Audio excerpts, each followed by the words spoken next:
Hi friends, welcome to tendons kitchen.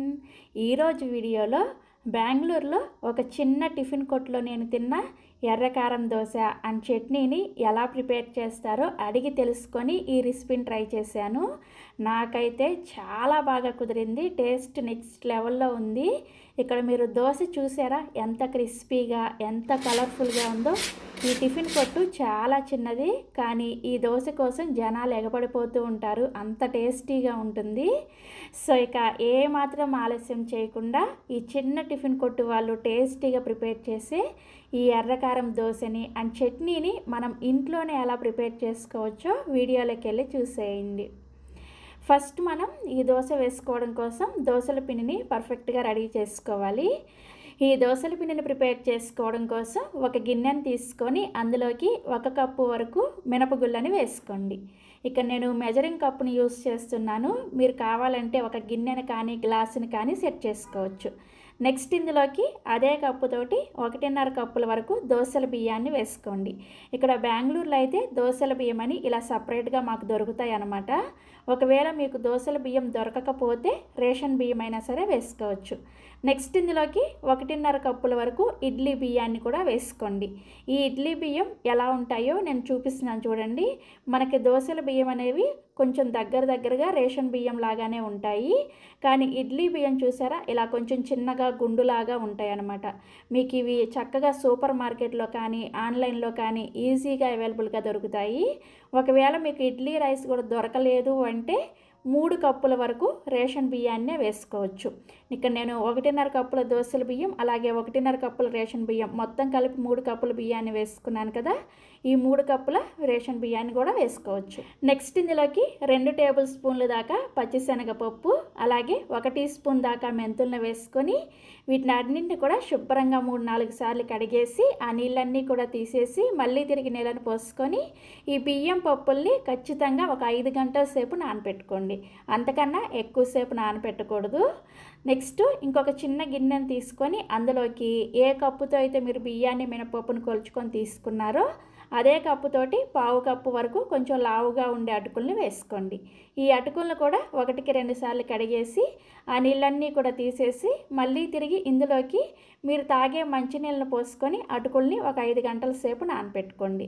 ఇందులో తాగే మంచినీళ్ళు పోసుకోవడం వలన మనకి అటుకులు అనేది నానే కొద్ది నీళ్ళని పీల్ చేస్తాయి కదా, అందుకని తాగే మంచినీళ్ళను పోసుకోవాలన్నమాట.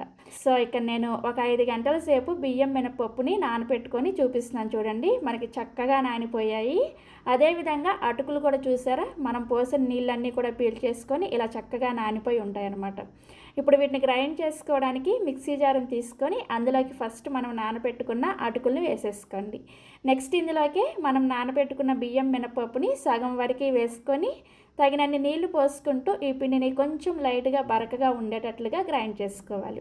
ఇలా కొంచెం బరకగా గ్రైండ్ చేసుకోవడం వల్ల మనకి దోశ అనేది బాగా క్రిస్పీగా వస్తుంది అనమాట. ఇలా గ్రైండ్ చేసుకున్న పిండిని ఒక గిన్నెలోకి వేసుకోండి. నెక్స్ట్ ఇదే విధంగా మిగిలిన బియ్యం పప్పును కూడా గ్రైండ్ చేసేసుకొని ఇదే గిన్నెలోకి వేసుకొని ఈ పిండిని మీ చేత్తోనే ఒక 2 నిమిషాల పాటు బాగా కలుపుకోండి. ఇలా కలుపుకోవడం వల్ల పిండి చక్కగా ఫర్మెంట్ అవుతుంది అనమాట. సో 2 నిమిషాల పాటు పిండిని ఇలా కలిపిన తర్వాత మూత పెట్టేసి ఈ పిండిని రూమ్ టెంపరేచర్లోనే ఒక 8 గంటల సేపు ఫర్మెంట్ చేసుకోవాలి. నేను ఇక్కడ ముందు రోజు నైట్ గ్రైండ్ చేసేసుకొని నెక్స్ట్ డే ఉదయాన్నే మీకు చూపిస్తున్నాను చూసారా, మనకి పిండి ఎంత చక్కగా పొంగిందో. ఇలా పొంగితే మనకి దోశ అనేది చాలా టేస్టీగా ఉంటుంది. సో ఇలా పొంగిన పిండిని గరిటతో ఎలా పడితే అలా కలపకుండా నెమ్మదిగా ఒకే డైరెక్షన్లో కలుపుకోండి. ఎలా పడితే అలా కలిపారనుకోండి, ఫర్మెంటేషన్ టైంలో పిండిలో ఏర్పడిన గాలంతా కూడా పోయి దోశ మనకి గట్టిగా వస్తుంది అనమాట. అందుకని ఇలా ఒకే డైరెక్షన్లో నెమ్మదిగా కలిపేసుకొని ఇందులో నుంచి మీకు కావలసినంత పిండిని వేరొక గిన్నెలోకి తీసుకోండి. మిగిలిన పిండిని ఉప్పు ఏమీ వేసుకోకుండా డైరెక్ట్గా అలా ఫ్రిడ్జ్లో పెట్టేసుకున్నారంటే ఈ పిండితో మీరు 3-4 రోజుల పాటు దోశలు వేసుకోవచ్చు. అదే ఉప్పు వేసుకున్న దోశల పిండిని ఫ్రిడ్జ్లో పెట్టుకున్నారనుకోండి, పిండి తొందరగా పులిసిపోతుంది అనమాట. అందుకని కావలసినంత పిండిని తీసుకొని ఇందులో మాత్రమే మీ రుచికి సరిపడా ఉప్పుని వేసుకోండి. అలాగే దోశ మనకి మంచి రంగులో రావడం కోసం 1 టీ స్పూన్ దాకా చక్కెరని వేసుకోండి. అలాగే ఇందులోనే కొద్దిగా నీళ్ళని వేసుకొని దోశల పిండిని కొంచెం గరిటె జారుగా ఉండేటట్లుగా ప్రిపేర్ చేసుకోవాలి. సో చూసారా, మనకి దోసల పిండి అనేది ఈ విధంగా ఉండాలన్నమాట. ఈ కన్సిస్టెన్సీలో దోసల పిండి రెడీ చేసుకొని రెడీగా పక్కన పెట్టేసుకోండి. మనకి దోశ వేసుకోవడానికి దోసల పిండి రెడీ అయిపోయింది. ఇప్పుడు ఈ దోశ మీద అప్లై చేసుకోవడానికి ఎర్రకారాన్ని ఎలా ప్రిపేర్ చేసుకోవాలో చూపిస్తాను. ఈ ఎర్రకారాన్ని ప్రిపేర్ చేసుకోవడం కోసం ఒక గిన్నెని తీసుకొని అందులోకి ఒక 8 నుంచి 10 వరకు గుంటూరు మిర్చిని వేసుకోండి. అలాగే 8 నుంచి 10 వరకు కాశ్మీరీ మిర్చిని వేసుకోండి. ఈ కాశ్మీరీ మిర్చి వేసుకోవడం వలన మనకి ఎర్రకారం అనేది మంచి రంగులో వస్తుందన్నమాట. ఇవి కొంచెం కారం తక్కువగా ఉంటాయి, రంగు బాగా వస్తుందన్నమాట. నెక్స్ట్ ఇందులోకి వేడి వేడి నీళ్ళని పోసుకొని ఈ ఎండుమిర్చిని ఒక్క 10 నిమిషాల పాటు నానబెట్టుకోండి. సో 10 నిమిషాల తర్వాత మనకి ఈ ఎండుమిర్చి చక్కగా ఉబ్బి ఈ విధంగా నానిపోయి ఉంటాయి. ఇప్పుడు వీటిని మిక్సీ జార్లోకి వేసుకోండి. నెక్స్ట్ ఇందులోనే 2 మీడియం సైజులో ఉండే ఉల్లిపాయలని ఇలా కొంచెం పెద్ద ముక్కలుగా కట్ చేసుకొని వేసుకోండి. అలాగే ఒక 8 నుంచి 10 వరకు పొట్టు తీసిన వెల్లుల్లి రెబ్బలు, రుచికి సరిపడా ఉప్పును కూడా వేసేసుకొని జస్ట్ 1 టీ స్పూన్ అన్ని ఈ ఎండుమిర్చి నానబెట్టుకున్న నీళ్ళని వేసుకొని ఈ ఎర్రకారాన్ని చాలా మెత్తగా వెన్నలాగా గ్రైండ్ చేసుకోవాలి. మీరు ఎంత మెత్తగా గ్రైండ్ చేసుకుంటే మీ ఎండుమిర్చి చక్కగా నలిగిపోయి ఎర్రకారం మంచి రంగులో గ్రైండ్ అవుతుందన్నమాట. సో చూసారా, ఇలా ఎర్రకారాన్ని బాగా గ్రైండ్ చేసేసుకొని ఒక గిన్నెలోకి తీసేసుకొని రెడీగా పక్కన పెట్టేసుకోండి. మనకి దోశ మీద వేసుకోవడం కోసం ఎర్రకారం రెడీ అయిపోయింది. ఇప్పుడు ఇక దోశలో నంచుకోవడం కోసం ఈ టిఫిన్ సెంటర్ వాళ్ళు ప్రిపేర్ చేసే టేస్టీ చట్నీని సింపుల్గా ఎలా ప్రిపేర్ చేస్తారో చూపిస్తాను. ఈ చట్నీని ప్రిపేర్ చేసుకోవడం కోసం స్టవ్ ఆన్ చేసి ఇలా ఒక ప్యాన్ పెట్టుకొని అందులోకి నేను ఇక్కడ మెజరింగ్ కప్పుతో అరకప్పు వరకు పల్లీలను వేసుకొని వీటిని లో టు మీడియం ఫ్లేమ్లోనే కలుపుకుంటూ ఈ పల్లీల పైన పొట్టు లైట్గా రంగు వచ్చేంత వరకు ఫ్రై చేసుకోవాలి. పల్లీలని ఖచ్చితంగా లో టు మీడియం ఫ్లేమ్లోనే కలుపుకుంటూ వేయించుకోవాలి. హై ఫ్లేమ్లో వేయించుకున్నారంటే ఇవి తొందరగా పైన రంగు వచ్చేసి లోపల గింజ అనేది సరిగా వేయకుండా చట్నీ టేస్ట్ అస్సలు బాగోదు. అందుకని పల్లీలని ఇలా చక్కగా చూసారా, ఇలా మంచి రంగు వచ్చేంత వరకు లో టు మీడియం ఫ్లేమ్లోనే ఫ్రై చేసేసుకొని వీటిని ఒక పక్కకి తీసుకొని పూర్తిగా చల్లారనివ్వాలి. సో పల్లీలు మనకి పూర్తిగా చల్లారిన తర్వాత పల్లీల పైన పొట్టంతా కూడా తీసేసుకోవాలి. ఇలా పల్లీల పైన పొట్టంతా తీసేస్తే చట్నీ మనకి చాలా టేస్టీగా ఉంటుంది. ఒకవేళ మీకు పొట్టు కావాలి అంటే పొట్టు ఉంచుకొని కూడా ఈ చట్నీని ప్రిపేర్ చేసుకోవచ్చు. బట్ ఈ టిఫిన్ కొట్టు వాళ్ళు మాత్రం ఇలా పొట్టు తీసేసి చేస్తారనమాట. చాలా టేస్టీగా అనిపిస్తుంది నాకు. అందుకని ఈరోజు నేను అదే విధంగా ప్రిపేర్ చేస్తున్నాను. సో పల్లీల పైన పొట్టు తీసుకోవడానికి ఇవి పూర్తిగా చల్లారిన తర్వాత చేత్తో ఈ విధంగా గట్టిగా ప్రెస్ చేస్తూ ఉన్నారంటే మనకి పొట్టు ఈజీగా వచ్చేస్తుంది అనమాట. ఇలా పొట్టు అంతా కూడా వచ్చేసిన తర్వాత ఇలా ఒక జాలి గరిటెని తీసుకొని అందులోకి ఈ పల్లీలను వేశారంటే మనకి చక్కగా ఈ పొట్టంతా కిందకు వచ్చేసి పల్లీలు ఈ జాలిగట్టులో ఉండిపోతాయి అనమాట. జస్ట్ మీకు ఈ చిట్కా యూజ్ అవుతుందని చూపించాను.